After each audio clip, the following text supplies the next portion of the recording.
i7 ગુજરાતનો અવાજ। નમસ્કાર દર્શક મિત્રો, i7 ન્યૂઝ ગુજરાતીની સાથે હું છું આપની સાથે પાયલ બામભણિયા। તો જોઈએ આજના મહત્વના સમાચાર। દાહોદ જિલ્લાના સિંગવડ તાલુકાના તારમી ગ્રામ પંચાયતમાં વ્યાપક પ્રમાણમાં ભ્રષ્ટાચાર થયો હોવાના આક્ષેપ સાથે તારમી ગ્રામ પંચાયતના જાગૃત યુવાનો અને ગ્રામજનો દ્વારા તાલુકા વિકાસ અધિકારીને રજૂઆત સાથે અરજી આપવામાં આવી।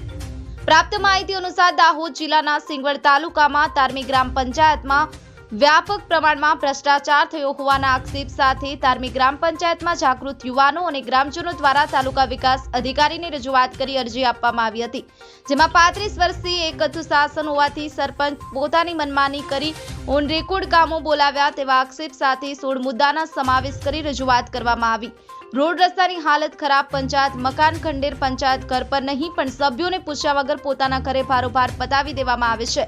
બાગ બગીચાના આમ અનેક કામો કાગળ પર બોલે છે પણ સ્થળ પર નથી તેવા અને પ્રધાનમંત્રી આવાસના સર્વમાં પૈસા ઉઘરાણું થતું હોવાનું, નરેગા યોજનાના કામોમાં ભ્રષ્ટાચાર થયો હોવાના તેવા અનેક આક્ષેપો જાગૃત યુવાનો, ગ્રામજનો અને આગેવાનો દ્વારા કરવામાં આવ્યા છે, પણ ખરેખર તપાસ કરવામાં આવી તો જ સત્ય બહાર આવશે। નિલેશ વસૈયા, સિંગવડની સાથે cameraman Kalpeshbhai નિસરતા, i7 news Gujarati, Dahod.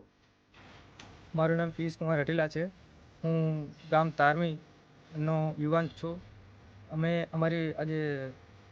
તાલુકા પંચાયત સિંગવડ ખાતે અમે લોકો અહીંયા સાહેબ ટીડીઓ સાહેબને આવેદનપત્ર આપવા માટે આવ્યા છે અને કેટલાક વર્ષોથી કહેવાય છે કે 35 થી 40 વર્ષોથી અમારા ગામની કેટલીક મુશ્કેલીઓ વધતી જાય છે અને હવે સાથે સાથે ભ્રષ્ટાચાર પણ વધતો જાય છે, તો જેને લઈને અમે આજે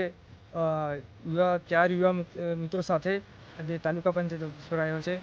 અને જે પણ માંગ છે કે એવા છે કે અત્યારે ચાલી રહી આવાસ યોજનાની અંદર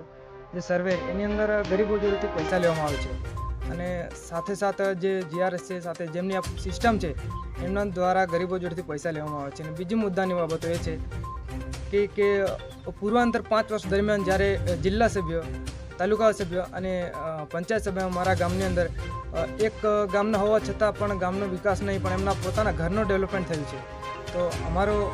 આ સાથેનો મુદ્દો એક અને પાણીની અનેક વધતી જતી સમસ્યાઓ, રસ્તાઓની વધતી જતી સમસ્યાઓ અને સાથે સાથે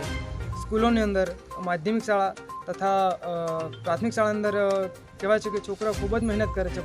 પણ એમને કોઈ પણ જાતનો સપોર્ટ